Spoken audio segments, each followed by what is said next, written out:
Hi students, welcome to GATE academy. कैसे हैं आप लोग? इस लेक्चर में हम लोग इकोनॉमिक लोड डिस्पैच के कुछ क्वेश्चन देखने वाले हैं, प्रीवियस ईयर क्वेश्चन। ठीक है, एक्चुअली गेट में ये पहले था, है ना, फिर बीच में हटा दिया गया और फिर से इसको वापस ले आ गया 21 के लिए, है ना। देखो, इस सब्जेक्ट को, इस टॉपिक को हटाना ही नहीं चाहिए था, क्योंकि ये कॉस्ट की बात करता है, पावर मिनिमम कॉस्ट में जनरेशन की बात करता है, जैसा कि हम लोग प्रीवियस 2 लेक्चर में देख चुके हैं ना। तो हमको लगता है कि इस बार गेट में जरूर रहेगा 1 या 2 नंबर का। तो चलो इसको स्टार्ट करते हैं। और हम लोगों को यह भी देखना चाहिए कि गेट किस तरीके का क्वेश्चन पूछता है ना, तो इसलिए प्रीवियस ईयर क्वेश्चन देखना बहुत जरूरी है। तो चलो स्टार्ट करते हैं। देखो, पहला क्वेश्चन ये है कि द इंक्रीमेंटल कॉस्ट वर्सेस मतलब incremental cost in rupees per megawatt और for 2 generator supplying a common load of 700 megawatt as shown in figure. Correct है। The maximum and minimum generation limits are also indicated. Minimum A का है 200 megawatt, maximum है 450 megawatt. Minimum B का है 150 megawatt और maximum है 400 megawatt, है ना। The optimum generation schedule is, दोनों कितना ऑप्टिमम जनरेशन करेगा कि मिनिमम कॉस्ट हो जाए हमारा, मतलब मिनिमम कॉस्ट लगे। तो देखो यहां पे फिगर को बढ़िया से समझो आप, ठीक है। ये इंक्रीमेंटल कॉस्ट है ना, तो ये इंक्रीमेंटल कॉस्ट, ये भी इंक्रीमेंटल कॉस्ट है। अगर आप नोटिस करेंगे तो बी का जो मिनिमम इंक्रीमेंटल कॉस्ट है 650 मेगा, मतलब जो है ना रुपीस पर मेगावाटर, बी का मिनिमम है 650 और ए का मैक्सिमम है 600 रुपीस पर मेगावाटर, है ना। तो इसका मतलब यह है कि इंक्रीमेंटल कॉस्ट तो इसमें कम है, बहुत कम है as compare to generator B, है ना।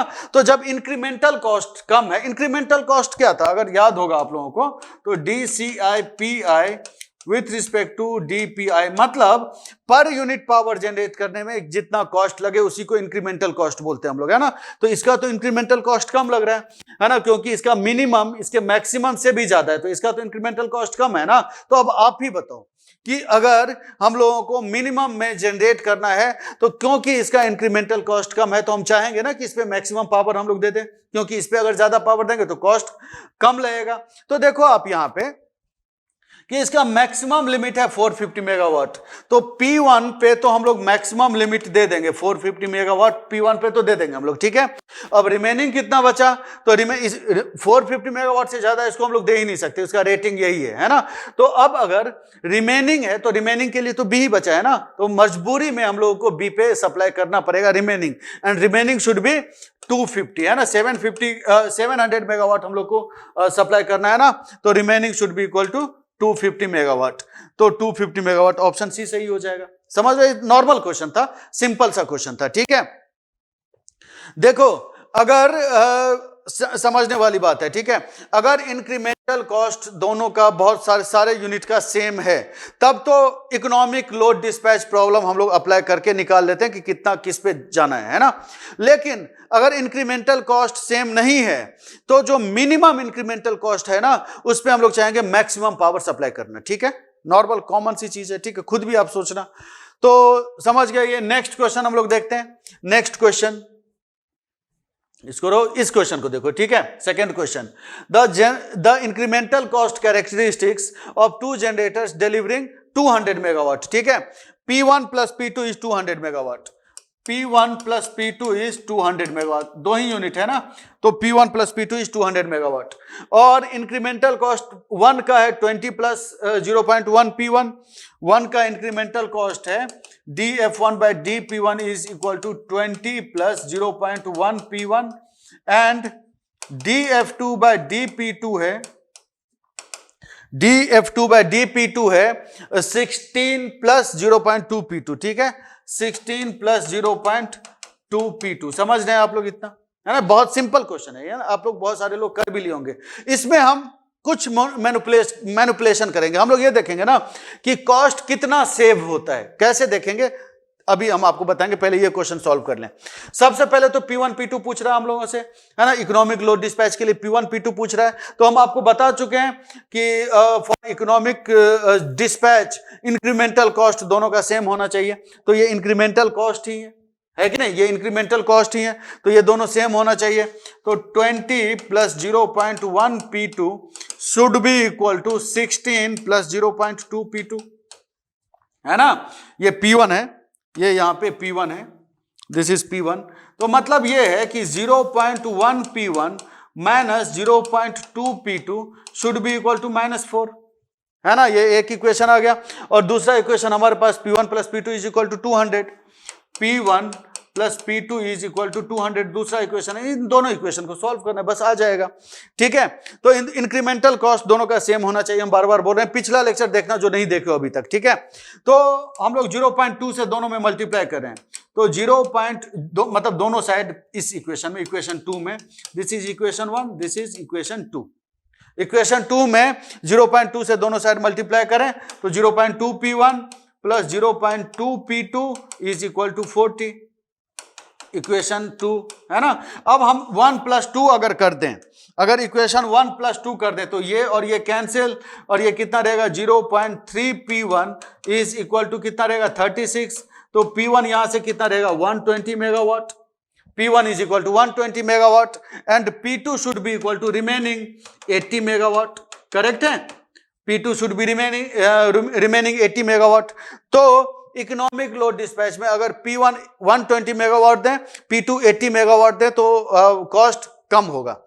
अब अगर आप बोलेंगे कि सर आप ये मेरे को शो करके बताओ, ठीक है, 200 मेगावाट था, अगर हम आधा आधा दोनों पे दे दें, 100 दोनों पे दे दें, उस पे कुछ कॉस्ट आएगा, ठीक है। सिमिलरली दूसरे केस में हम एक पे 120 दे, दूसरे पे 80 दे, तो उसमें कुछ कॉस्ट आएगा। तो इकोनॉमिक लोड डिस्पैच से ये तो क्लियर होना चाहिए ना कि इस केस में कॉस्ट कम होगा। ये चीज हम प्रूफ करके देख रहे हैं, आपको खुद समझ में आ जाएगा, ठीक है। तो याद रखना ये चीज, है ना।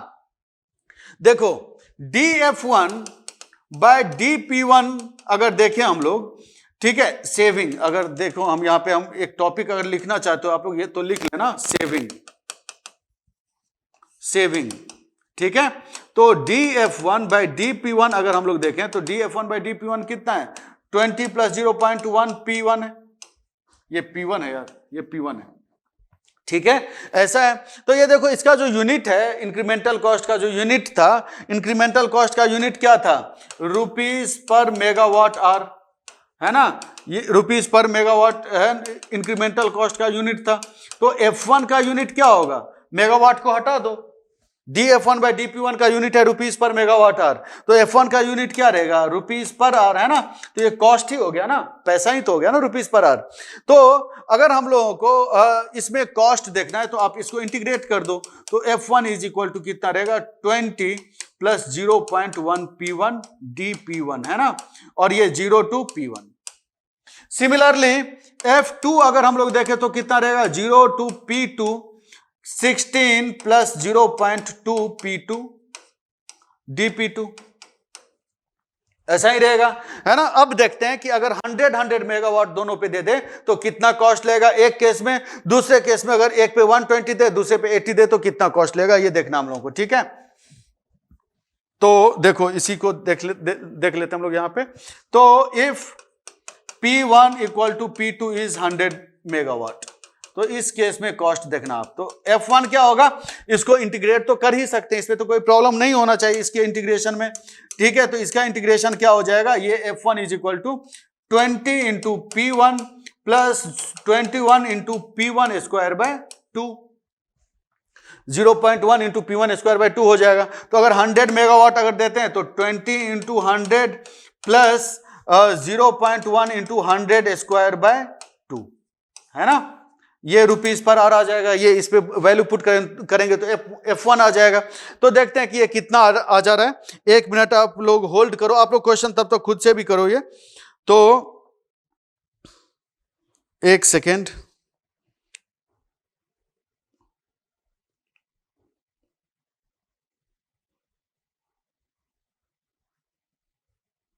ये आ जाएगा 2500, करेक्ट है। This is equal to 2500 rupees per hour, rupees per hour. दूसरे केस में F2 अगर हम लोग देखें तो यहां पे कितना हो जाएगा 16 P2 plus 0.2 into P2 square by 2, है ना। तो मतलब कितना रहेगा 16 इंटू 100, क्योंकि P1 और P2 दोनों 100 है, तो 16 into P2 plus 0.2 into 100 square by 2, ठीक है। तो 0.2 इंटू 100 स्क्वायर बाय 2। तो इसका सॉल्यूशन देखते हैं, इसको भी कैलकुलेट करना पड़ेगा, टाइम लग रहा है, क्या करें, बढ़ा लेना आप लोग। ठीक है, तो ये यहाँ पे आ जाएगा 2600 है ना, रुपीज पर आवर। तो अगर यहाँ पे देखेंगे टोटल कॉस्ट, अगर आप टोटल कॉस्ट देखेंगे तो F1 प्लस F2 यहाँ पे कितना होना चाहिए, टोटल कॉस्ट यहाँ पे कितना होना चाहिए, F1 plus F1 plus F2, तो F1 plus F2 should be equal to 2500 plus 2600 and this should be equal to 5100 है ना, रुपीज पर आवर। अगर हम लोग इक्वली डिस्ट्रीब्यूट किए तो, अगर आप इक्वली ना डिस्ट्रीब्यूट करके इकोनॉमिक लोड डिस्पैच से जो आया था P1 120 मेगावाट और P2 80 मेगावाट, अब उस केस में कितना कॉस्ट आ रहा है वो देख रहे हैं हम लोग, है ना। तो if economic load dispatch were applied,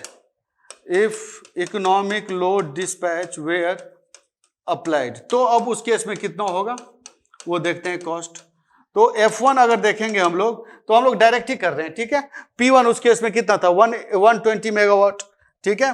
तो 20 into 120 plus 0.1 into 120 square divided by कितना हो जाएगा 2। तो ये कितना कॉस्ट आ जाएगा, इसको भी कैलकुलेट तो करना ही पड़ेगा, एक मिनट, ठीक है। 120 into 120 divided by 2 into 0.1,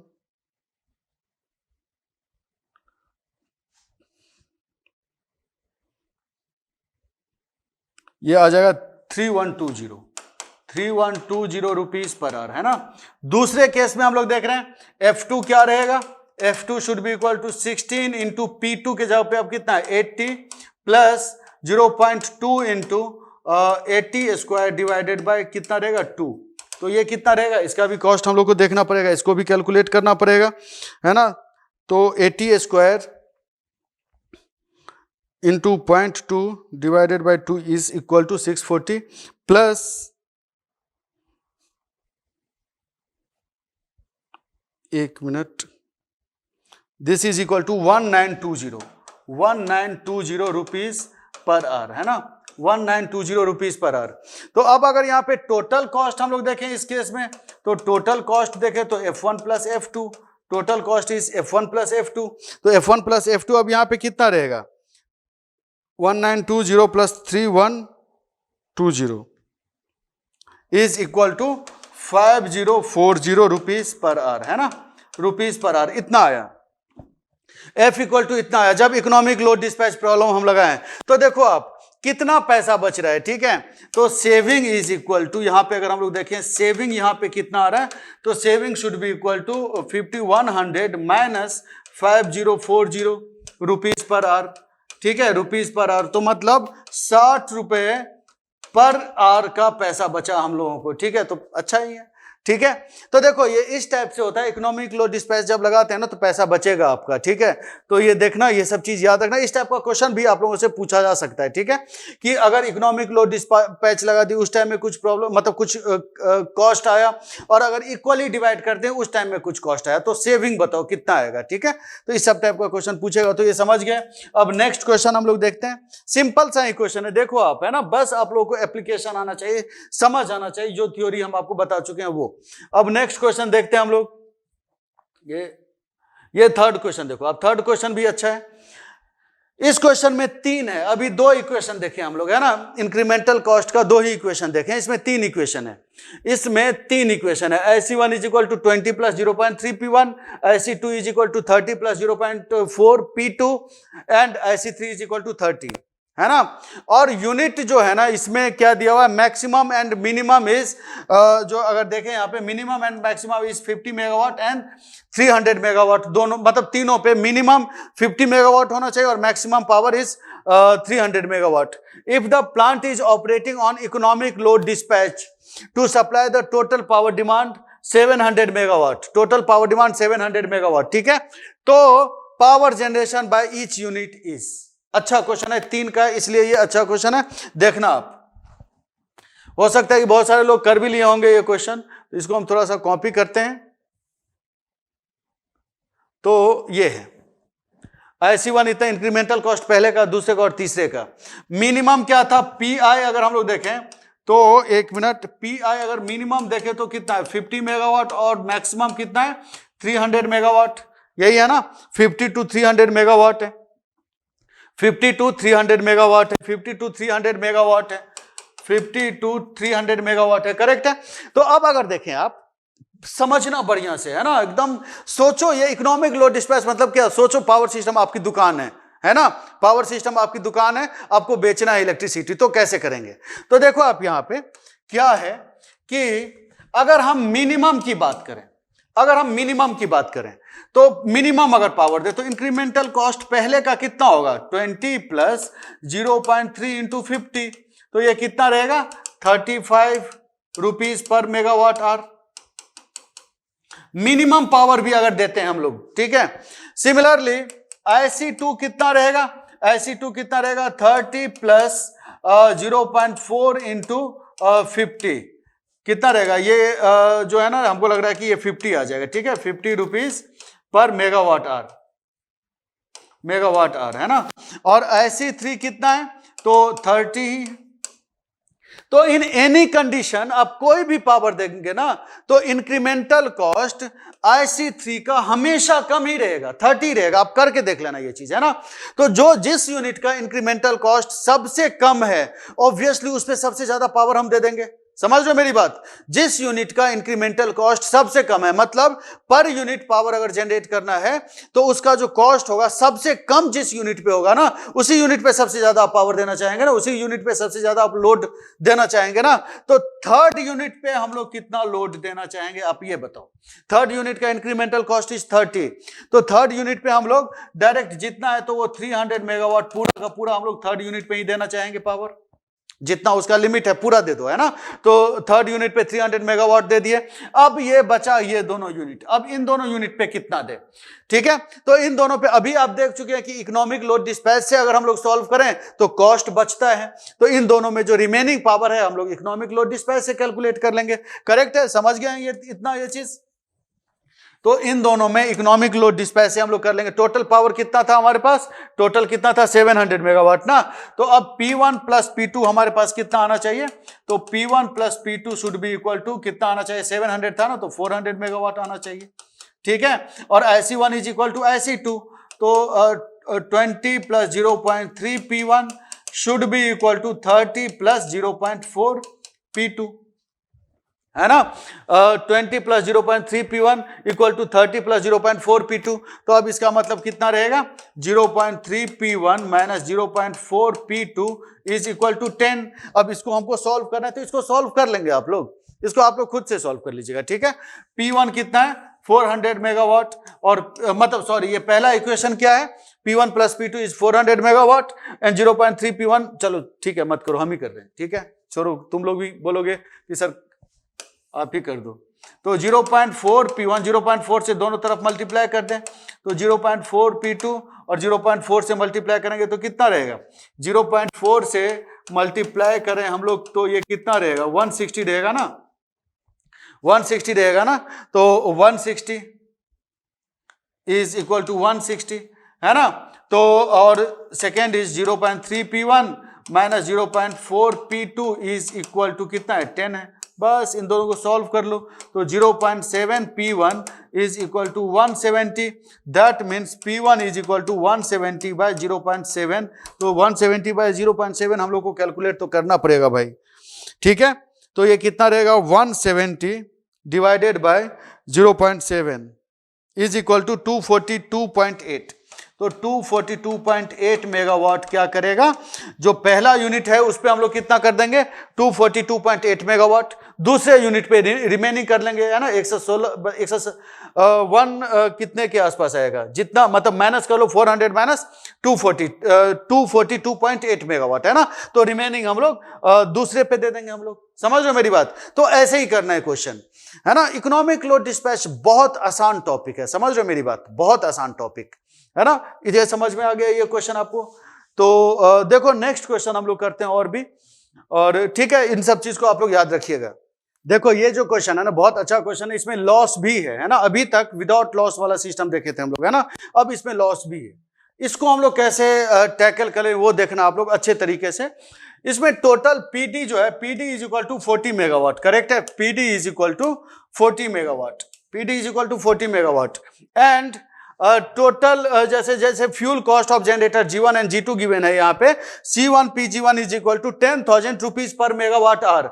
unit से आप यहां पे देखो, रुपीज पर मेगावाट आवर क्या था, इंक्रीमेंटल कॉस्ट का यूनिट था ना, rupees per megawatt hour incremental cost का यूनिट था, ये हम बता चुके हैं।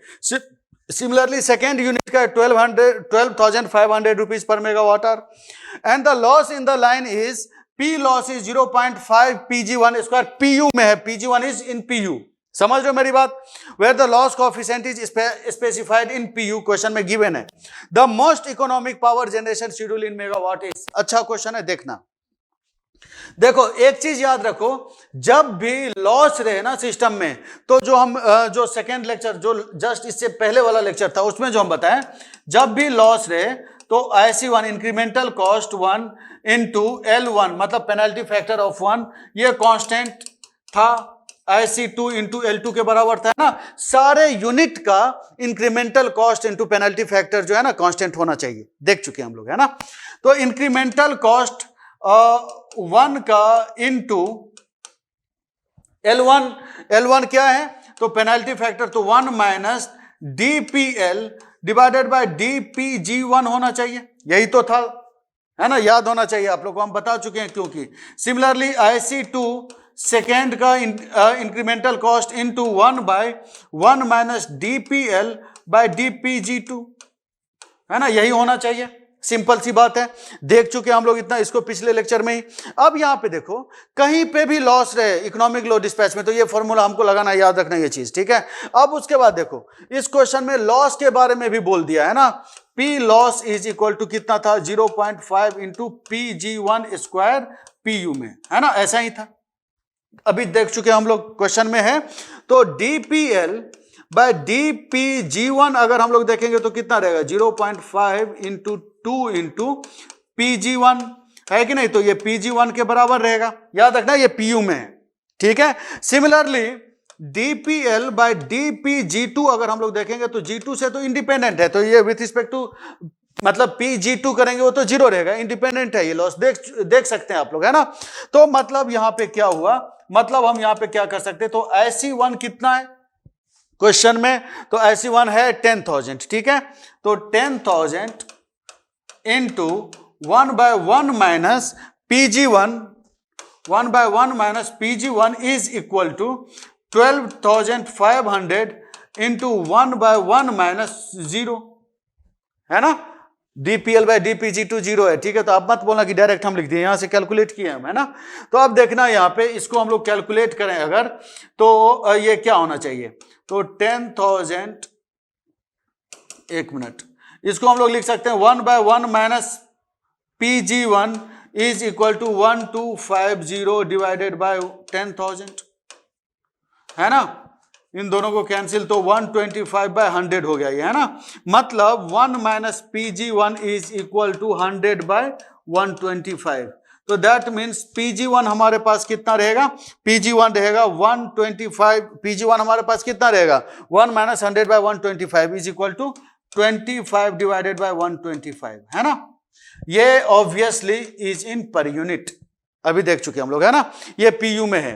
तो जब PG1 इतना है PU में, ठीक है, तो अगर इसको एक्चुअल में अगर हमको कन्वर्ट करना होगा, एक्चुअल में कन्वर्ट करना होगा, तो बेस के बारे में तो कुछ ना कुछ दिया होगा ना, ठीक है। तो बेस यहां पे दिया हुआ है 100, ठीक है, बेस यहां पे 100, ठीक है। तो PG1 यहां पे कितना रहेगा, एक्चुअल में देखें तो PG1 is equal to 25 by 125 into 100 MVA, है ना। एक्टिव और रिएक्टिव पावर को अगर हम लोग पर यूनिट में कन्वर्ट करते थे तो बेस MVA ही लेते थे ना, याद है ना, बहुत पहले शायद दूसरा ही लेक्चर में बताए हुए हम, है ना। तो इसको अगर हम लोग सॉल्व करें तो ये कितना रहेगा, इसको अगर हम लोग सॉल्व करें तो, क्योंकि मिस्टेक, एक मिनट, 20 PU रहेगा, है ना, मतलब 20 मेगावाट रहेगा, P1 is equal to 20 megawatt, correct है। सिंपल सा स्टेप है, देख रहे हैं आप, है ना। पर यूनिट सम में अगर कोई मिस्टेक हो तो आप कॉपी पे जब करेंगे ना तो आपको समझ में आ जाएगा। अगर फिर भी नहीं समझ में आए तो कोई बात नहीं, हम है ना, कभी भी पूछना, ठीक है, कभी भी पूछना। रात में हम लोग डिस्कस करते हैं जनरली टेलीग्राम ग्रुप पे, है ना। तो ये PG1 आ गया। सिमिलरली जब PG1 आ जाएगा तो PL भी तो आ जाएगा भाई, PL का भी तो फॉर्मूला डायरेक्ट P1 पे ही डिपेंड कर रहा था ना। PL जैसे, एक मिनट, कहाँ गया वो? तो अगर देखें आप तो PL भी क्या है 0.5 PG1 ही है ना, PG1 पे ही तो डिपेंड कर रहा है, तो PL इक्वल टू कितना रहेगा 0.5 इंटू PG1 स्क्वायर PU में है, तो PG1 स्क्वायर हम लोग इसी को पुट करेंगे 25/125 स्क्वायर है ना, तो ये पर यूनिट में आएगा। तो इसको हम लोग सॉल्व करके देखते हैं कि कितना आता है, इनटू हम लोगों को बेस MVA से मल्टीप्लाई कर देंगे हम लोग, है कि नहीं, तो ये एक्चुअल में आ जाएगा ना PL, क्योंकि तो ये तो PU में था, है ना। तो अगर आप यहां पे इसको सॉल्व करें, इसको अगर सॉल्व करें तो कितना आएगा, 1 मिनट आप रुकिए, सॉल्व करना पड़ेगा हमको यहां पे। ये क्वेश्चन आप खुद से भी करने की कोशिश करना।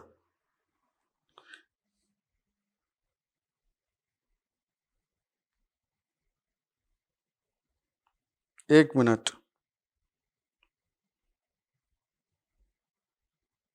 तो ये आ रहा है 2 मेगावाट के बराबर, है ना, 2 मेगावाट के बराबर। तो देखो PG1 आ गया यहां पे 20 megawatt, PG1 is 20 megawatt, PL is आ रहा है 2 मेगावाट, ठीक है, याद रखना ये सब चीज। PG1 is 20 megawatt, PL is 2 megawatt, तो PG1 यहां से आया है 20 मेगावाट, ठीक है, PL यहां से आया है 2 मेगावाट, है ना, और PD यहां पे कितना है 40 मेगावाट।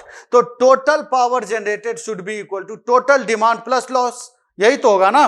तो टोटल पावर जनरेटेड तो 20 PG1 प्लस PG2 कितना है 20, यहां पे देखिए आप, अगर आप इसको ऐसे देखेंगे तो PG1 plus PG2 is equal to PL plus 40, यही तो होगा ना। तो PG1, यह अच्छा क्वेश्चन था, ठीक है, PG1 plus PG2 is equal to PG1 plus PG2 is equal to loss plus demand 40। तो मतलब PG1 कितना था 20 plus PG2 is equal to 42, तो मतलब PG2 कितना रहेगा 22 मेगावाट, 22 मेगावाट। क्लियर है ये चीज? आसान क्वेश्चन ही था, है ना, इसमें पर यूनिट समय जो दे दिया ना, इसी वजह से थोड़ी घबराहट हो रही होगी, हमको समझ में आ रहा है ये चीज, ठीक है। तो याद रखना ये सब चीज, कॉन्सेप्ट सब याद रखिएगा। और भी क्वेश्चन आप लोग करना, समझ रहे हो मेरी बात, और भी गेट का भी और भी बाकी जो क्वेश्चन है वो भी करना, ऐसे प्रैक्टिस हो जाएगी ना तो आपको अच्छा लगेगा फिर, है ना। तो हम लोग नेक्स्ट लेक्चर में मिलते हैं स्विच गियर एंड प्रोटेक्शन के साथ, तब तक आप ये सब चीज पढ़ते रहो अच्छे तरीके से, ठीक है। Thank you.